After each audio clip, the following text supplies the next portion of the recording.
आपलं शहर आता स्मार्ट होत आहे। मग तुम्ही कधी स्मार्ट होताय? स्मार्ट न्यूजचे YouTube चॅनल सबस्क्राइब करा, स्मार्ट बना। नोटिफिकेशनसाठी बेल आयकॉनवर क्लिक करा।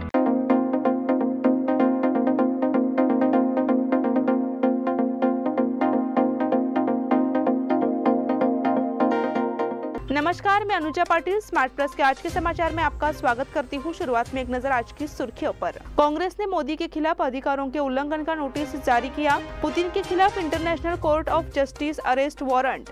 राजहंस किले में अभिषेक के लिए नदी का पानी आएगा। आमिष की खैरात को रोकने की मांग। रविवार निब्बाणी में श्रम साफल्य पुरस्कार कार्यक्रम का आयोजन 19 को। कपिलेश्वर मंदिर के प्रशासक की नियुक्ती स्थगित। आपल्या लाडक्या मुला मुलीच्या लग्नाचा प्रश्न सोडवायचा आहे? एखाद्या चांगल्या मार्गदर्शक संस्थेचा शोध घ्यायचा आहे? मग आपला शोध इथेच थांबतो आहे। श्री स्वामी समर्थ वधूवर सूचक केंद्र मॅरेज ब्युरो। आमच्याकडे सर्व जाती धर्माची 40,000हून अधिक स्थळे उपलब्ध। कर्नाटक, महाराष्ट्र आणि गोवा परिसरातील स्थळांची मोठी यादी उपलब्ध। आमचा पत्ता आहे श्री स्वामी समर्थ मॅरेज ब्युरो, शुक्रवार पेठ, टिळकवाडी, हॉटेल नियाजच्या शेजारी। संपर्क 9741436770 किंवा 9741625533।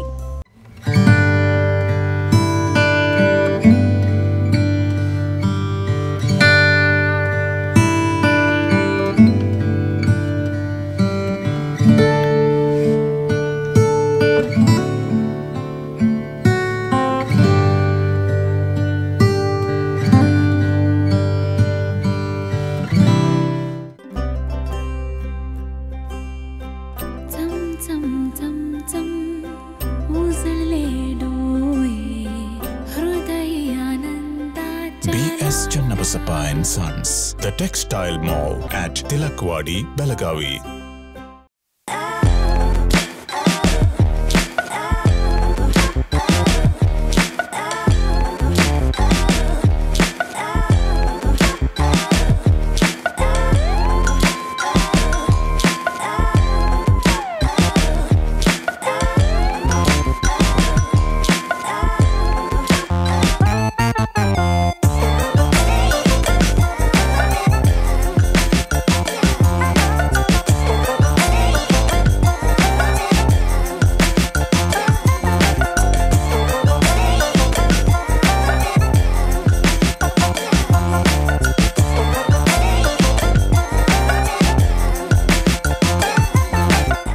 समाचार विस्तार से। बीजेपी ने जहां कांग्रेस नेता राहुल गांधी के लंदन में उनके बयानों को लेकर उनके अधिकारों का हनन का नोटिस जारी कर उनकी उम्मीदवारी को रद्द करने के प्रयास शुरू कर दिए हैं, वहीं कांग्रेस ने इसका करारा जवाब दिया है।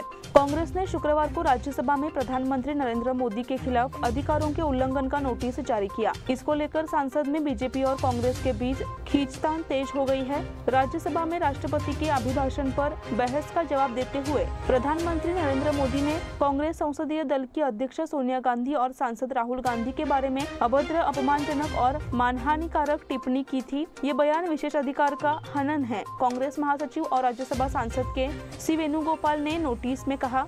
वेणुगोपाल ने राज्यसभा अध्यक्ष जगदीप धनखड़ को सौंपे गए नोटिस में कहा है कि मोदी के खिलाफ उच्च सदन के प्रक्रिया नियमावली के अनुच्छेद 188 के तहत कार्रवाई की जाए। पुतिन के खिलाफ international court of justice arrest warrant.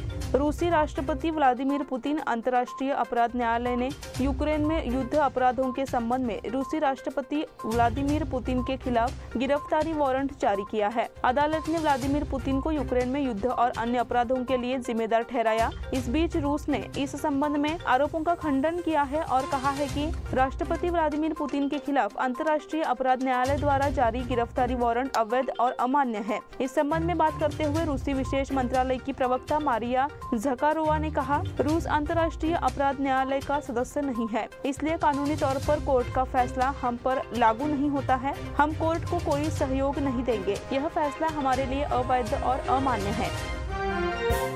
Rajhans किले में अभिषेक के लिए नदी का पानी आएगा। छत्रपति श्री शिवाजी महाराज दुग्धाभिषेक समारोह रविवार 19 मार्च को मध्यवर्ती महाराष्ट्र एकीकरण समिति की ओर से यल्लूर राजहंस किले में आयोजित किया गया है। वहीं महाराजा को 7 नदियों के जलाशय का अभिषेक कर मुजरा करना है। तदनुसार शुक्रवार को सुबह 7 बजे यल्लूर डिवीजन महाराष्ट्र एकीकरण समिति के अधिकारियों ने पंचगंगा नदी की जल पूजा की, जो यल्लूर से कोल्हापुर तक 5 नदियों का संगम है। गुरुदेव दत्त के आशीर्वाद से दूधगंगा और वेदगंगा नदियों के जल कलश लाए गए। बताया गया कि खानापुर में मलप्रभा नदी से भी पानी लाया जाएगा।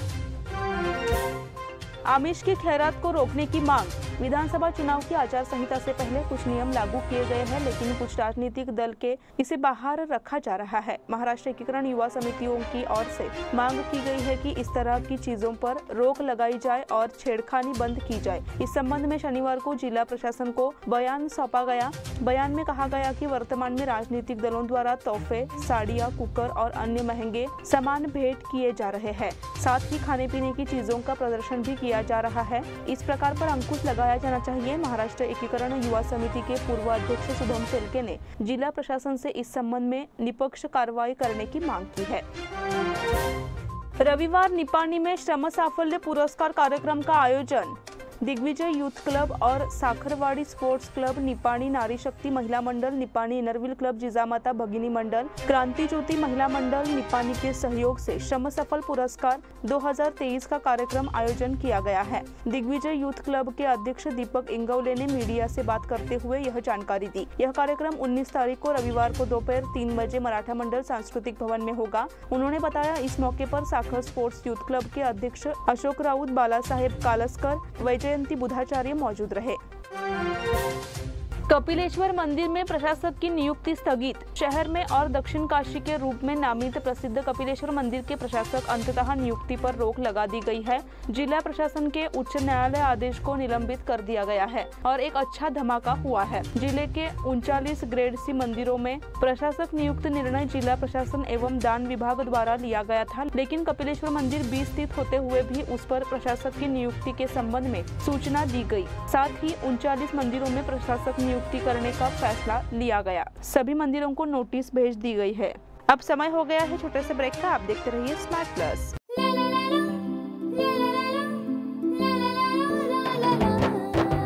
जले दीप अंगना में होगी रोशन दुनिया, पलकों तले छा जाए चांद तारों का साया।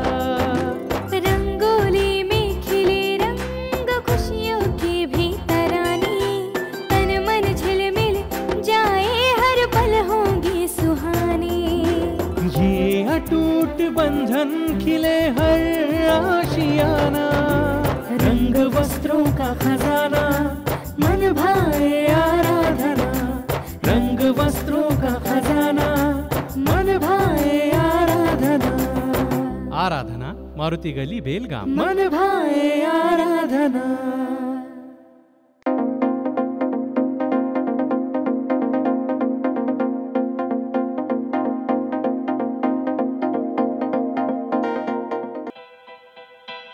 बेलगाम वासियों के पसंद में उतरा उड़ान बार एंड रेस्टोरेंट। सोशल डिस्टेंसिंग का ख्याल रखते हुए हमारा स्टाफ देता है बेहतरीन सर्विस का विश्वास। यहां है पार्टी और फंक्शन के लिए 3 आलीशान हॉल, कारपोरेट डिनर मीटिंग के लिए 3 अलग कक्ष, IPL मैच देखने के लिए 3 बड़े स्क्रीन की विशेष सुविधा। इसके साथ ही साफ सुथरा किचन, जहां हमारा वेल क्वालिफाइड स्टाफ देता है क्वालिटी और हाइजीनिक फूड की गारंटी। तो फिर खाने की हो बात तो आना परिवार के साथ। उड़ान बार एंड रेस्टोरेंट, लिंगराज कॉलेज के पास, बेलगावी। फोन 0831 2435 ब्रेक के बाद फिर से आपका स्वागत। आबकारी विभाग की निशानदेही पर अधिकारियों ने खुद से 301 पेटी शराब की अदला बदली की। जिससे अवैध यातायात करने वाले एक बड़े वाहन की जानकारी मिली, लेकिन यह प्रकार उत्पाद शुल्क कानून में फिट नहीं बैठता। उप आबकारी आयुक्त वनजाक्षी ने 5 लोगों को निलंबित कर दिया है। इसमें आबकारी विभाग के 2 पुलिस इंस्पेक्टर, 2 सब इंस्पेक्टर और 1 पुलिसकर्मी शामिल है। इंस्पेक्टर दावल साहब सिंदोगी, सदाशिव कोर्ती, उपनिरीक्षक पुष्पा गदादी समेत 2 अन्य शामिल थे। अधिक जानकारी के मुताबिक 10 दिन पहले गोवा से शराब ले जा रहे एक वाहन को खानापुर तालुका के मोड़कोप में पकड़ा गया और 753 पेटी शराब जब्त की गई। शराब की कीमत 1 करोड़ रुपए से भी अधिक है। मामले ने अलग मोड़ ले लिया है क्योंकि इसमें से कुछ बॉक्स इस संबंध में मुखबिर को दे दिए गए हैं। छावनी बोर्ड के चुनाव स्थगित। छावनी परिषद चुनाव एक बार फिर टल गए हैं। नई तारीख तय नहीं की गई है। यह चुनाव कर्नाटक विधानसभा चुनाव के बाद होने की संभावना है। पहले के कार्यक्रम के अनुसार 30 अप्रैल को चुनाव होना था। शुक्रवार 17वीं यह चुनाव कर्नाटक विधानसभा चुनाव के बाद होने की संभावना है। पहले के कार्यक्रम के अनुसार 30 अप्रैल को यह चुनाव होना था। आवेदन लेने के लिए पूछताछ के बाद कार्यालय में बताया गया कि चुनाव स्थगित कर दिया गया है। बेलगाम में मार्च अप्रैल के महीने में परीक्षा और मई के महीने में विधानसभा चुनाव की वजह से चूंकि छावनी परिषद का चुनाव, तो इसीलिए प्रस्ताव में इसे विधानसभा चुनाव के बाद लिया जाए। छावनी बोर्ड की मासिक बैठक में प्रस्तुत करने की मांग इस समय ईराना कड़ारी ने की। राजहंसगढ़ में रायगढ़ के पुजारी द्वारा दूध का अभिषेक। राजहंसगढ़ में रविवार को छत्रपति शिवाजी महाराज की प्रतिमा का रायगढ़ से आने वाले पुजारी द्वारा पूरे दिन दूध से अभिषेक किया जाएगा। गर्म वातावरण में समारोह करने के लिए दृढ़ संकल्पित महाराष्ट्र एकीकरण समिति की बैठक में किया गया। शुक्रवार को यहां रंगूबाई भोसले पैलेस में महाराष्ट्र एकीकरण समिति की बैठक हुई। बैठक में रविवार को राजहंसगढ़ में छत्रपति शिवाजी महाराज की प्रतिमा के दुग्धपान समारोह का कार्यक्रम नियोजित किया गया था। तदनुसार रविवार को सुबह 9 से 11 बजे के बीच रायगढ़ से आने वाली प्रतिमा का अभिषेक पुजारी एल पाटिल करेंगे। राजहंसगढ़ गांव से 11 बजे दुर्ग तक पालकी शोभा यात्रा निकलेगी। इस परेड में महिलाएं मंगल कलश लेकर शामिल होंगी, इसलिए मराठी लोग भगवा ध्वज के साथ भगवा फेटा और पारंपरिक पोशाक पहनकर एकजुट होने जा रहे हैं। दुग्धाभिषेक समारोह की सूचना प्रशासन को दी गई। राजहंसगढ़ में छत्रपति शिवाजी प्रतिमा समारोह की तैयारियां जोरों पर है। इस घटना की सूचना प्रशासन को दी गई। रमाकांत कोंडुस्कर के नेतृत्व में एक प्रतिनिधि मंडल ने कार्यक्रम की जानकारी बेलगाम जिला प्रशासन और पुलिस की मौजूदगी में दी। पुलिस आयुक्त डॉक्टर MB बोरलिंगया को महाराजा के दुग्धाभिषेक समारोह के बारे में बताया गया। इसके अलावा पुलिस अधिकारी दुर्ग पर भगवा ध्वज फहराने से रोक रहे थे। वैसे देखा जाए तो भगवा ध्वज फहराना कोई, इसलिए उनसे अनुरोध किया गया कि ऐसी पुलिस को तांबी दी जाए। विकास कलगड़गी, बालू जोशी, गौरव जोशी, प्रीतम पाटिल, श्याम गौंडाणकर इस समय मौजूद रहे। माध्यमिक विद्यालय शिक्षण संघ के सदस्य SV संकानूर के साथ चर्चा। कर्नाटक राज्य माध्यमिक शिक्षण संघ के सदस्य हाल ही में विधान परिषद के सदस्य SV संकानूर से मिले। जब वे निजी दौरे पर बेलगाम आए तो उनसे मुलाकात हुई और चर्चा हुई। इस बैठक में अध्यक्ष रामू गुगवाड़ मौजूद रहे। इस मौके पर शिक्षक संघ के पदाधिकारी SM पाटिल, अशोक खोत, प्रवीण होसूर, श्री धुपन्नावर, विशाल चौगले, प्राध्यापक लक्ष्मण बांडगे, प्राध्यापक NN शिंदे, प्रोफेसर उदय पाटिल, सुनील मदार, सतीश पाटिल, विभिन्न पदाधिकारी एवं शिक्षक संघ के सदस्य इस समय मौजूद थे। किसान बैठक के पूर्व सांसद राजू शेट्टी को निमंत्रण। तालुका महाराष्ट्र एकीकरण समिति ने 28 मार्च को बेलगुंदी में एक बैलगाड़ी दौड़ और किसानों की बैठक आयोजित की। इस कार्यक्रम में मार्गदर्शन के लिए स्वाभिमानी किसान संघ के नेता पूर्व सांसद राजू शेट्टी को सभा का मार्गदर्शन करने के लिए शुक्रवार को आमंत्रित किया गया है। बेलगुंदी में कलमेश्वर युवा परिषद की ओर से बैलगाड़ी दौड़ का आयोजन किया गया। इस संबंध में स्वाभिमानी किसान संघ के पूर्व नेता राजू शेट्टी से कमेटी के नेताओं ने मुलाकात की। इस मौके पर तालुका कमेटी के कार्यकारी अध्यक्ष मनोहर किनेकर और RI पाटिल उपस्थित थे। इसी के साथ स्मार्ट प्लस के आज के समाचार यहीं पर समाप्त हुए। धन्यवाद।